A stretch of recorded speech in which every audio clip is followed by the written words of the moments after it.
మాత్రం వాస్తవం.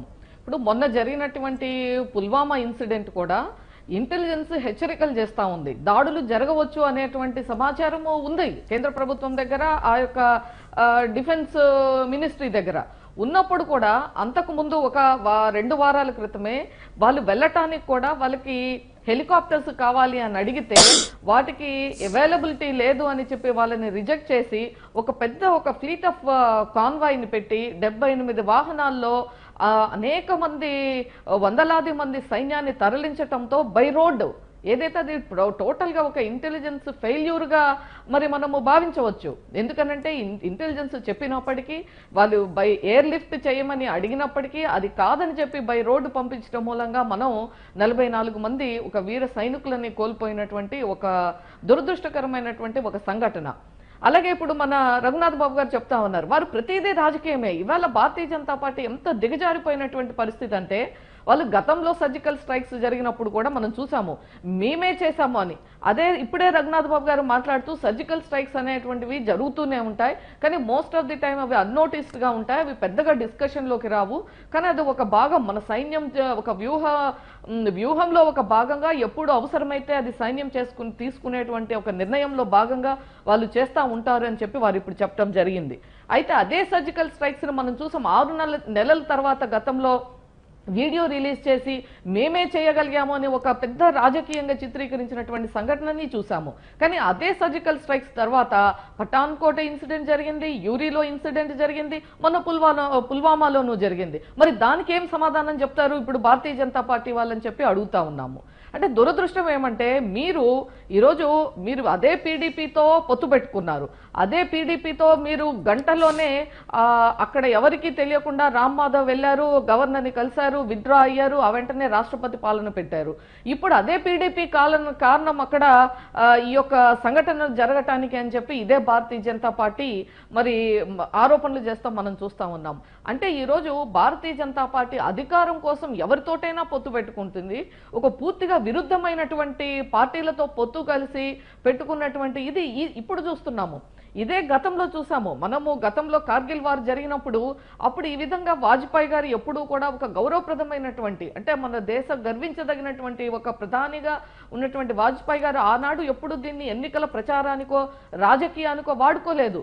ప్రతిపక్షాలని సైతం ఒక గౌరవించినటువంటి వ్యక్తి వాజ్పేయి గారు. కానీ ఈ రోజు చూస్తే మనం సోషల్ మీడియాలో కూడా ఇప్పుడు అననటువంటి వ్యాఖ్యల్ని ఏ విధంగా ట్రోలింగ్ చేసి, ఇంతకుముందు రఘునాథ్ బాబు గారే చెప్తున్నారు, చంద్రబాబు నాయుడు గారు ఎక్కడ అనలేదు, అననటువంటి మాటల్ని కూడా అన్నారు అని చెప్పి చిత్రీకరించి ఈ మధ్య కాలంలో ఇది ఒక ఎక్కువైపోయింది. భారతీయ జనతా పార్టీకి కొన్ని పార్టీలకి ఒక ట్రోలింగ్, ఒక సైన్యం దానికి తయారు చేసి వాళ్ళ డ్యూటీ ఇది, వాళ్ళకు ఉన్నటువంటి ప్రత్యర్థుల మీద ఒక ఈ విధమైనటువంటి అసత్యాలతో ప్రచారం చేస్తూ ఒక దాడి చేయటం అనేటువంటిది వారికి పరిపాటి అయినటువంటి పరిస్థితి.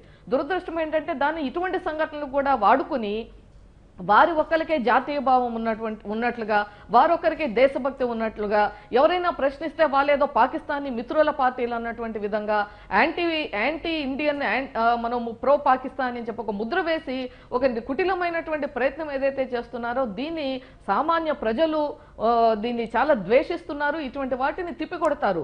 మనం చూసాము గతంలో కూడా ఇది ఏదో దీని నుంచి లబ్ధి పొందాలి, ఇక అన్నిటిలోనూ మనము విఫలమైంది కాబట్టి మోడీ ప్రభుత్వం ఇప్పుడు జరిగినటువంటి ఇన్సిడెంట్ ఏదన్నా రాజకీయంగా వాడుకోవాలనేటువంటి ప్రయత్నం చేస్తుందా అనేటువంటి ఆలోచన ఇది సామాన్య పౌరులకి కలుగుతుంది ఈ రోజు. మనం చరిత్ర చూసాము, చరిత్రలో మనకు కార్గిల్ వారప్పుడు ఇంత ప్రచారం, ఇంత మీడియా, ఇంత సోషల్ మీడియా ఏమీ లేవు, అప్పుడు ఇంత టీవీలు లేవు. ఈ విధంగా లేనప్పటికీ కూడా ఆ తర్వాత వచ్చినటువంటి అప్పుడు 3 నెలల పాటు యుద్ధం జరిగింది. ఆ తర్వాత 3 నెలల్లోనే మనకి ఎన్నికలు వచ్చాయి. 1999లో మనకి కార్గిల్ వార్ అనంతరం ఎన్నికలు వచ్చాయి. కానీ అప్పుడు ఓట్ షేర్ ఏమీ పెరగలేదు.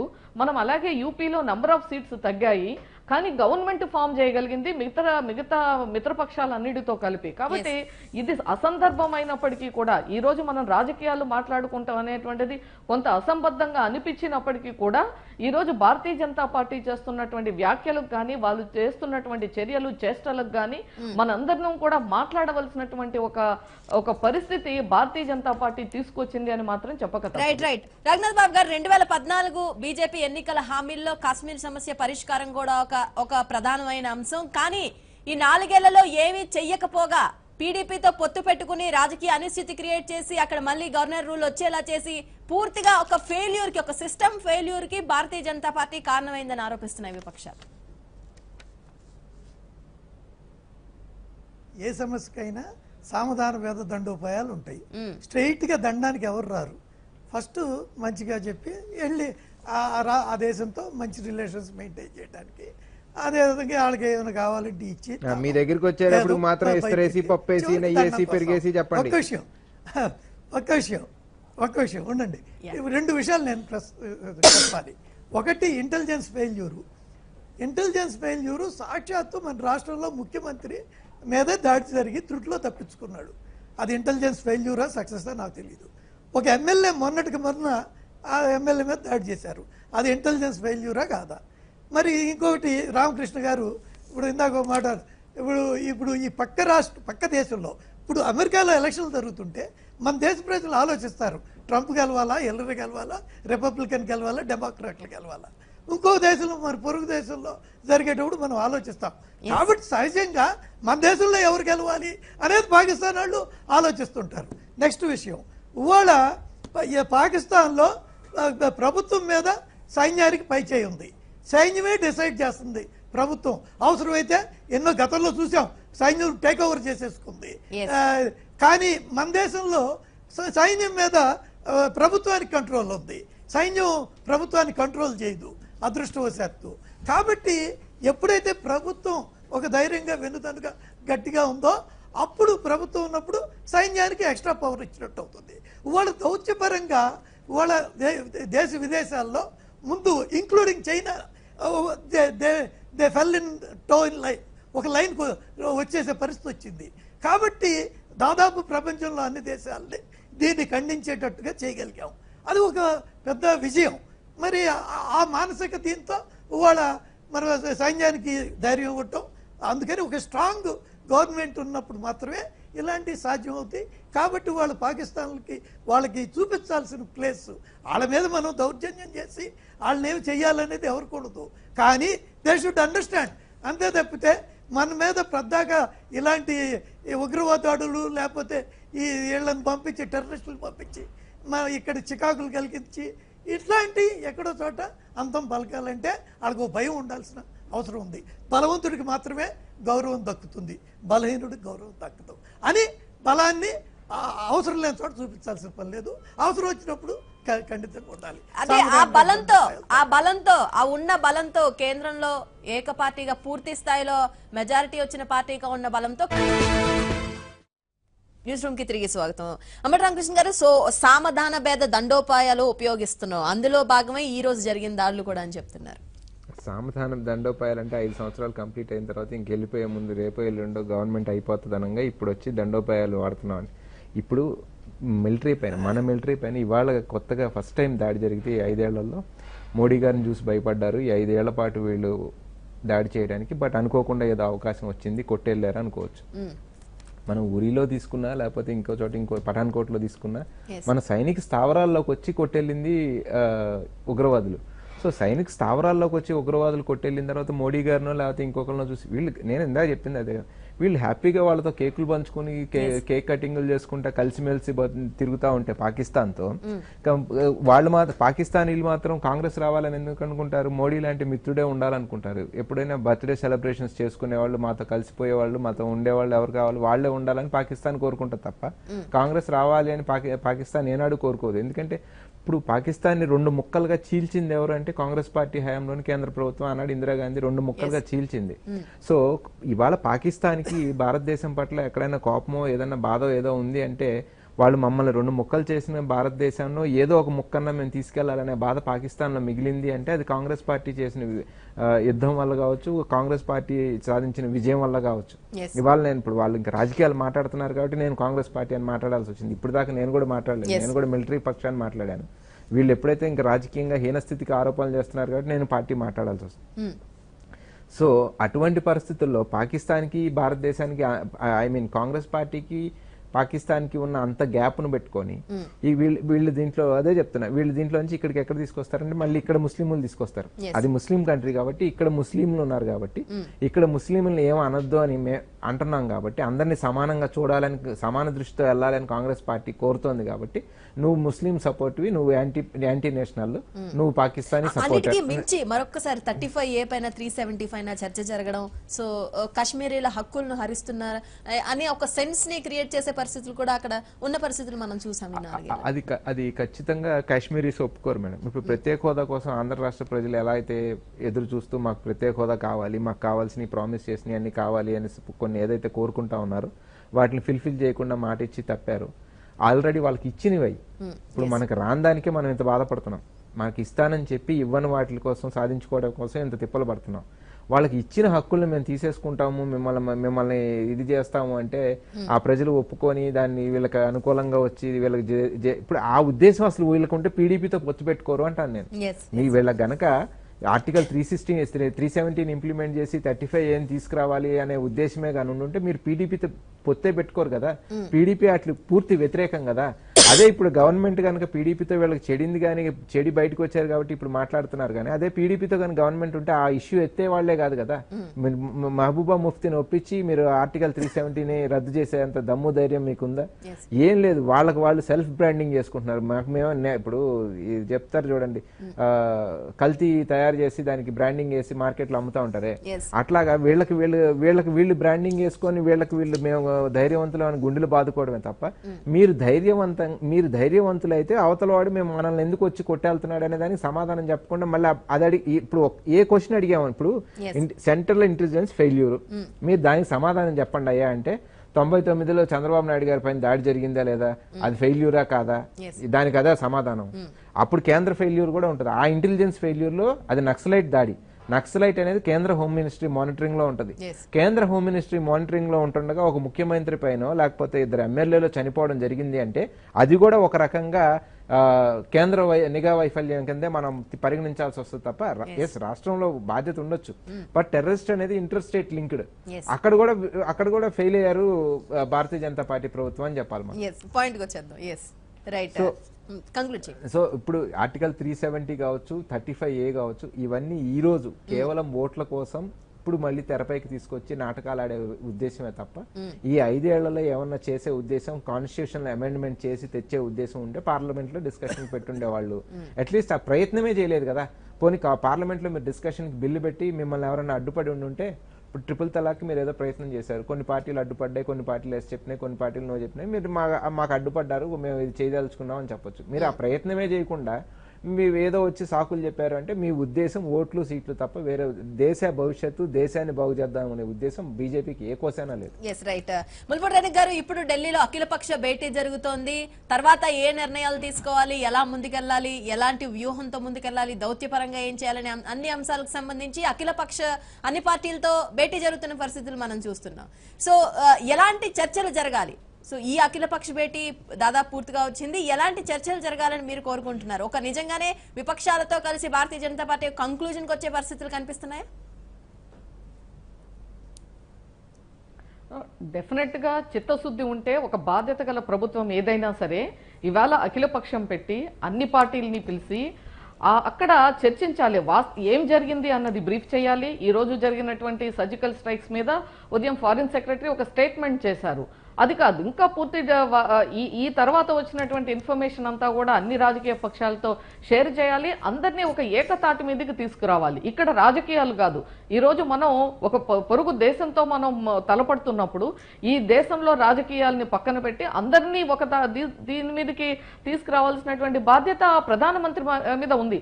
అందుకే అన్నాను మొట్టమొదటే, ప్రధానమంత్రి గారు ఎందుకు ఎన్నికల సభ అంత ఇంపార్టెంటా? ఇవాళ ఎన్నికల సభ రాజస్థాన్ వెళ్ళి అక్కడ చూరులో ప్రసంగించి దాన్ని రాజకీయం చేసి అక్కడ ఏదో ఈ దేశం అంతా ఒక సుభిక్షమైన చేతుల్లో ఉంది అంటే మాటలు వాళ్ళ ప్రసంగం అంతా కూడా పూర్తిగా ఒక రాజకీయ ప్రసంగం ఏదైతే చూసారో అంటేనే వాళ్ళు దీంట్లో ఒక సైన్యానికి మద్దతు ఇస్తాం విషయంలో ఏ రాజకీయ పార్టీకి దేశంలో ఏ రాష్ట్రంలో ఏ రాజకీయ పార్టీకి కూడా వేరే అభిప్రాయం ఉండదు, అది ఉండబోదు కూడా. కానీ దాన్ని రాజకీయ ప్రచారానికి వాడుకుంటే మాత్రం కేంద్ర ప్రభుత్వంతో ఈ విధంగా విభేదించి ప్రశ్నించేటువంటి పరిస్థితి మొన్న చూసాము. పుల్వామా ఇన్సిడెంట్ జరిగిన 3-4 రోజుల్లో ఏం జరిగిందో దేశంలో అనేక రాజకీయ పార్టీలు స్పందించాయి. అదే విధంగా రేపు కూడా మరి ఒక కన్సెన్సస్ రాకపోతే ఆ విధంగా వెళ్ళేటువంటి పరిస్థితి ఉంటుంది. కాబట్టి ఇది ఒక responsibility of the central government. ఇది గవర్నమెంట్ ఆఫ్ ఇండియా తీసుకోవాల్సినటువంటి బాధ్యత ఈ రోజు వాళ్ళ పైన ఉంది. ఇప్పుడు ఇంకొకటి, ఇప్పుడు మీరు చెప్తున్నారు జమ్మూ అండ్ కాశ్మీర్ లో కూడా వాళ్ళు ఇవాళ ఒక తేనె తుట్టని, అంటే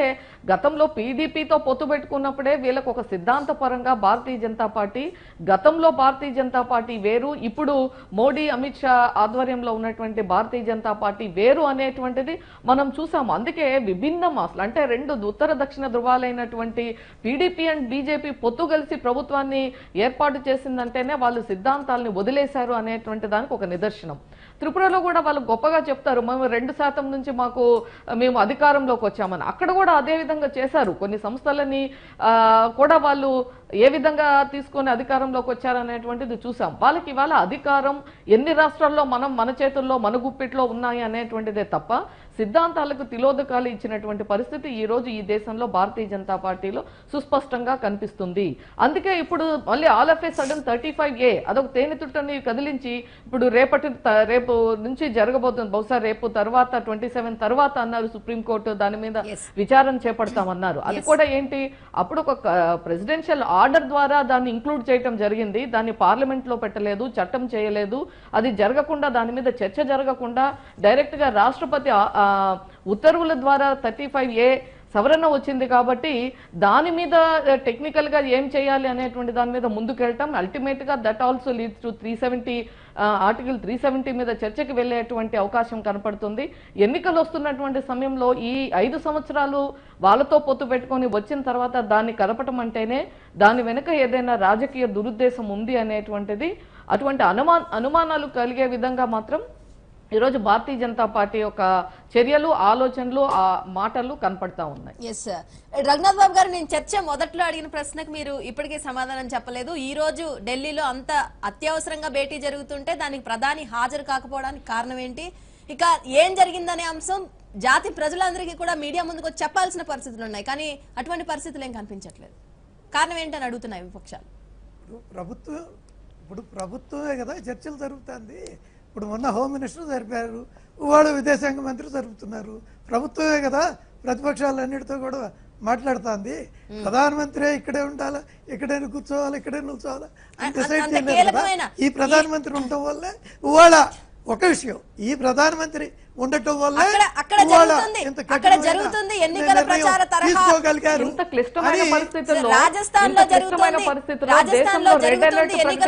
సందర్భంలో ప్రధానమంత్రికి ఇది ముఖ్యమా లేదా రాజస్థాన్ లో మీ ఎన్నికల ప్రచారం ముఖ్యమా? ఒకసారి చెప్పండి, ఏది బాధ్యత?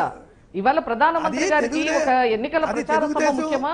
దేశమంతటా కూడా ఒక భావోద్వేగ వాతావరణంలో ఉత్కంఠతో ఉన్నటువంటి సందర్భంలో సందర్భంలో ఏది ముఖ్యం?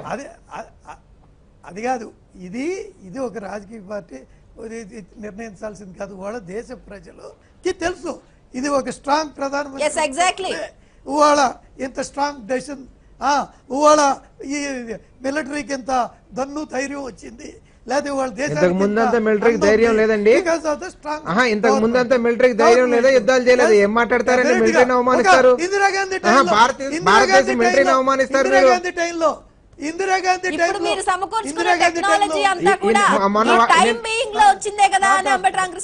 నిన్న వాడిన ఫ్లైట్స్ ఎక్కడి నుంచి వచ్చి ఎవరి హయాంలో కొన్నాయి? బోఫోర్స్ టైంలో కొన్న తుపాకులు ఎవరి హయాంలో కొన్నాయి?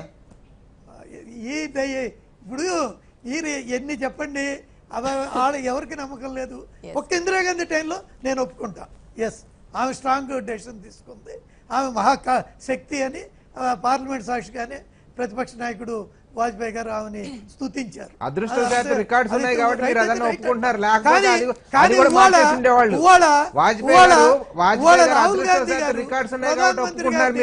ఆయన ఏదో ఫోటో షూటింగ్కి వెళ్ళారు అని మాట్లాడుతున్నారు. చూడండి, ఆ రోజు వాజ్పేయి గారు ఎలా మాట్లాడారు, వాళ్ళు రాహుల్ గాంధీ గారు ఎలా మాట్లాడుతున్నారు. Yes. వాళ్ళు ఏదో ఫోటో షూటింగ్కి వెళ్ళారు, లేకపోతే మేకప్లు చేసుకున్నారు. ఏం మాటలు అవి ఉదయం అయిపోయినాయి, తర్వాత జరిగింది ఇది ఏది దాడి. వెంటనే రియాక్ట్ అయ్యారు.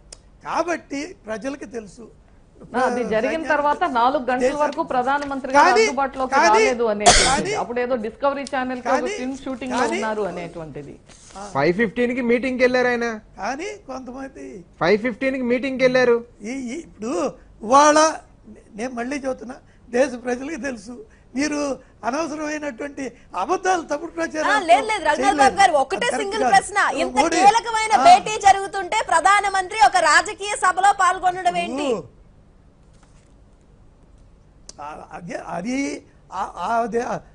ఆయన ముందు అనుకుంది చేసి ఉండొచ్చు, కానీ ఎక్కడైనా గవర్నమెంట్ సిస్టమ్కి ఇబ్బంది వస్తుందా, ప్రభుత్వం తీసుకునే నిర్ణయాలు ఆగుతున్నాయా, లేకపోతే డెంట్ అవుతున్నాయా, స్లో అవుతున్నాయా, ఏం లేదు. ప్రభుత్వం గట్టిగా ఉంది కాబట్టి పని జరగటం ఇంపార్టెంట్, కానీ ఏం చేయాలనేది నిర్దేశించడం కాదు కదా. ఎలా చేయాలి, ఎవరు చేయాలి, ఇవన్నీ పెద్ద right. Okay thank you Raghunath Babu గారు. Thank you. Right, thank you very much Raghunath Babu గారు. Thank you very much Renuka గారు. థ్యాంక్ యూ అంబటి రామకృష్ణ గారు. ఇది ఇవాళ న్యూస్ రూమ్ లో చర్చ. మొత్తానికి యుద్ధానికి సంబంధించి అయితే పాక్ నుంచి ఎటువంటి ప్రతిస్పందన వస్తుందనే అంశంపై అయితే పెద్ద ఎత్తున చర్చ జరుగుతోంది. కానీ అక్కడ ఉగ్రవాద స్థావరాలపై భారతదేశం చేసిన దాడికి పాకిస్తాన్ నిజంగా సమాధానం చెప్పే పరిస్థితులు ఉన్నాయా లేదా, ఇప్పటికే పాకిస్తాన్ లో కూడా పెద్ద ఎత్తున ఉభయ సభలు భేటీ అయి కూడా చర్చిస్తున్న పరిస్థితులు అయితే మనం గమనిస్తున్నాం. రాబోయే పరిస్థితులు ఏ విధంగా వేచి చూడాల్సిన అవసరం అయితే కనిపిస్తుంది.